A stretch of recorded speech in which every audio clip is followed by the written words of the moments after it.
The house did not look haunted. That was the first lie he told. It stood at the quiet end of Audin Street in a low-lying suburb just outside Birmingham. Quaint, brick-walled, ivy-draped, with a small porch and a neatly mowed patch of yard that suggested the former owner had cared more about appearance than presence. The windows were spotless, the front door freshly painted. The estate agents described it as a serene family space, perfect for a fresh start. Those words struck a particular chord with the Nkumbe family. After a brutal year that included the unexpected closure of David's logistics business, the near collapse of their marriage, and their son Junior's worsening insomnia, they craved silence, peace, reinvention, something the UK had promised them, though not delivered. David stood staring at the house on the day of arrival, rain drizzling softly, breath visible in the cold. His wife, Idara, leaned against the car door, exhausted from the move, arms wrapped around her chest. Her eyes were red from crying the night before, though no one mentioned it. 8-year-old Junior, though, seemed oddly awake, alert, looking not at the house itself, but past it. "Daddy?" he whispered. "Someone's inside."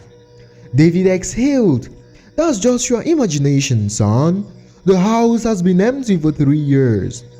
Junior shook his head slowly. "No, he's watching from upstairs." Both parents turned. The window at the top left side stood perfectly still, empty.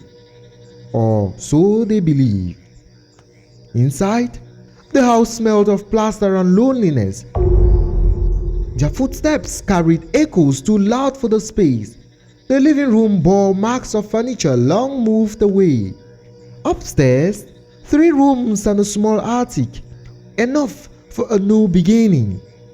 Idara placed one hand on the banister. She flinched, cold, deep, bone cold, as if someone unseen had placed a hand directly on hers, not squeezing, just existing there, as though for the briefest moment the house was curious about who this woman was, and whether she was worth remembering. "Will we be happy here?" she asked that night. David pulled her clothes in their mattress on the floor setting. "Yes," he said. The house hummed quietly. The night had its own answer. At 12 a.m. sharp, when the first hour of their first night began, something moved in the hallway, something that walked but did not breathe. That night rain had stopped. The house settled. Then, knock. 3 precise taps on Junior's bedroom door. He sat upright. "Daddy?" The door creaked open by itself. No one entered, but someone stood just outside in the hallway darkness, breathing softly. A slow, heavy inhale. Junior climbed out of bed and approached. A voice he did not recognize whispered very gently, "Don't make noise, they are sleeping." The boy froze. His parents slept 2 doors away.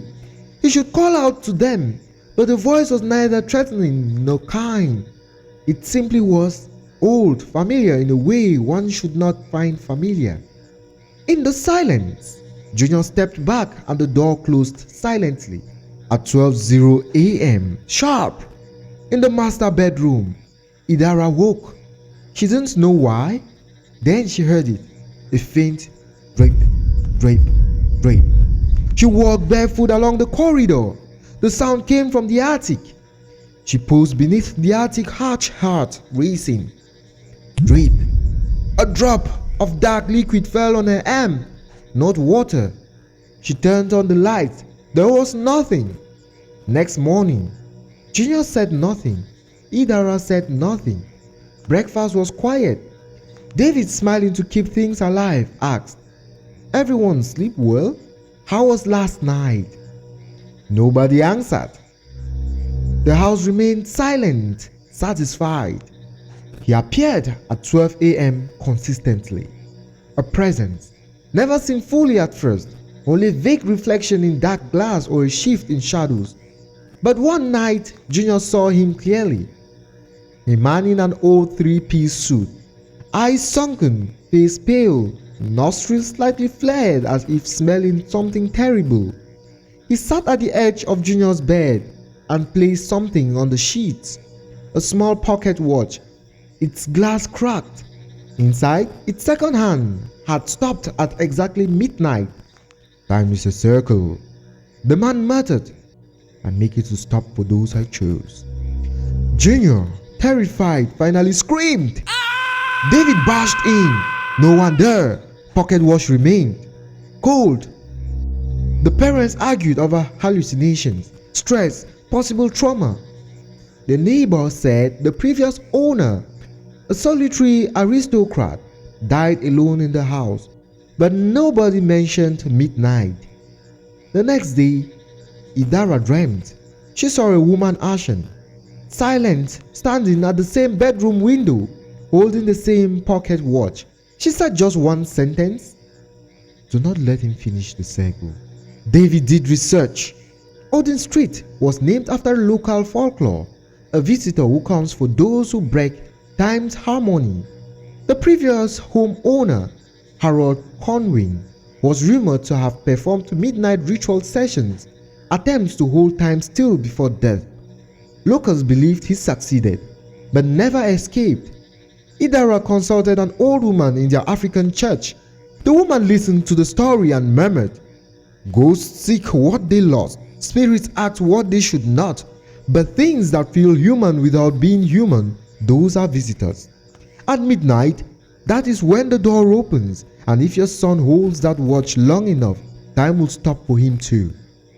David dismissed it until that night. He heard the ticking from Junior's room, but the watch was broken. Ticking. Tick, tick, tick. At 12 a.m. sharp, the light went out. Everything stood still. Breath hung suspended. Then the visitor appeared at the hallway end, looking directly at him, smiling. He started speaking through Junior.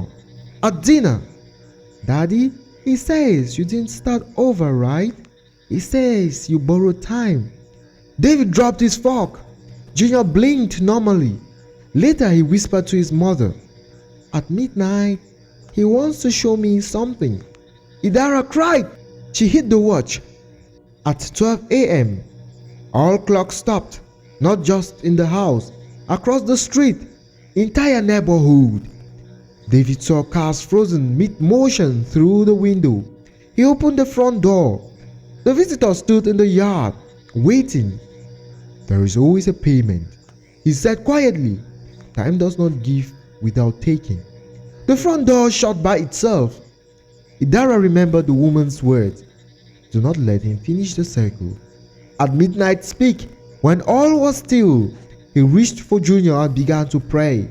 In their mother tongue, words of protection, written from childhood nights in Nigeria. David, shaking, joined. The visitor stared, disappointed. Slowly the watch trembled, then cracked further.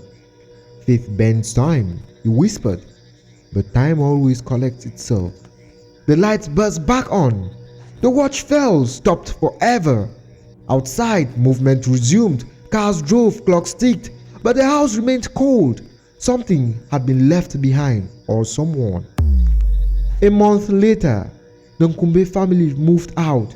Junior smiled again, spoke less of midnight, but sometimes he paused and tilted his head as if listening. "One day," he said softly, "he'll come back for his watch." They never found it when packing. No one mentioned it again. 6 months later, the house returned to listings. The agent described it again as a serene family home, ideal for a fresh start. At exactly midnight, the light in the upper left window flickered, briefly, as if someone was straightening their tie, waiting.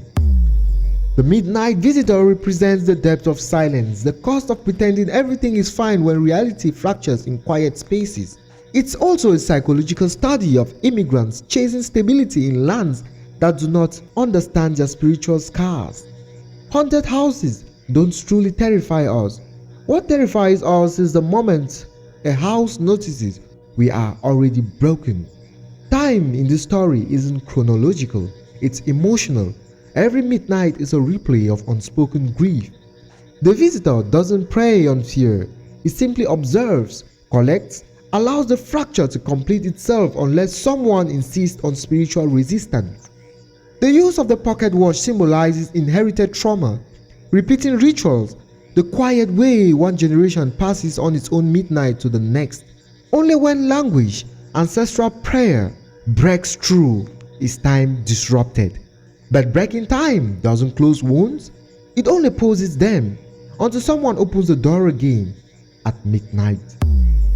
When writing The Midnight Visitor, the intention was not simply to craft a haunted house story, but to explore how silence, emotional displacement, and unresolved trauma can manifest in physical spaces.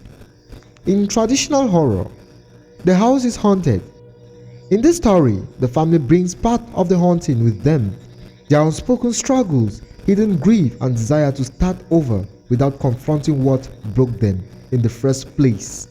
The ghost, the visitor, is not malevolent in typical way. He is observational, almost administrative. His presence reflects the slow bureaucracy of time, patient, structured, inevitable. He comes at midnight not because it is dark, but because it is exact, quantifiable, measurable, like the moment we ignore while trying to hold ourselves together. Junior was chosen because children register shifts in energy adults refuse to acknowledge. His awareness mirrors innocence confronting what logic buries. The pocket watch symbolizes generational time, trauma posed, not healed. Parents often believed relocation is resolution, but spiritual tension travels. Idara becomes the true center of resistance. Her breaking into ancestral language is crucial. It reflects how healing often returns through memory, not invention. She does not battle the spirit physically, she remembers herself, something the house could not calculate. The ending keeps a deliberate thread unresolved. In African horror, the story finishes but the echo remains.